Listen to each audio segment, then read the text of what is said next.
Hi, I'm Huiwen Lin. I'd like to talk to you about a paper of mine that recently published in the International Journal of Disaster Risk Reduction titled Impact of Management, Leadership, and Group Integration on the Hospital Response Readiness for Earthquakes. You may have heard about the Great Sichuan earthquake, also called as the Wenchuan earthquake that happened in 2008 in China. Menzhou City was one of the worst hit cities, with 90% of the housing severely damaged, causing near to 50,000 of casualties. Hospitals play a crucial role in providing emergency medical services during the earthquakes. However, the hospitals themselves were affected by the impact of earthquake. Many hospitals in Menzhou totally collapsed, and there were many doctors and nurses got injured or dead in the event. The impact of the earthquake has also caused citywide infrastructure disruption.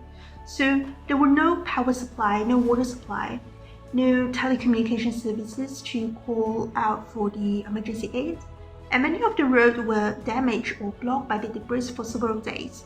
So it was very difficult for the external aid to arrive in time. At that point, the emergency medical response relies heavily on the ability of the local hospital, that they need to self-organize and find whatever resources that they have to continue to deliver medical services for the mass casualties. Learning from this experience, we were interested to know how are the hospitals in Menzhou City today being ready to respond for future earthquake disaster, and how can we effectively improve their response readiness. So we worked together with the hospital director, doctors and nurses, and the engineers to develop a set of measurement tools and conduct a survey to the hospital in Menzhou City. Then we perform a hierarchical component modeling to identify factors that predict response readiness to earthquakes. The result revealed that while disaster management preparedness is important to provide technical support for response readiness, leaders has a very strong role to play to influence group integration and consequently affect response readiness to earthquakes. The past research has often overlooked on the crucial role of hospital leadership in earthquake preparedness and response.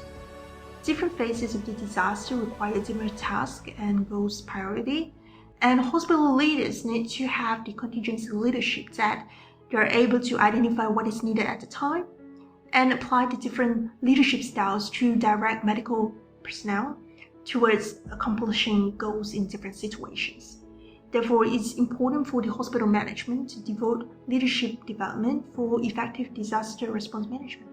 So we think that the main takeaway is that the study bridges the gap between engineering and social studies that cover both technical and social components in the medical response during earthquakes.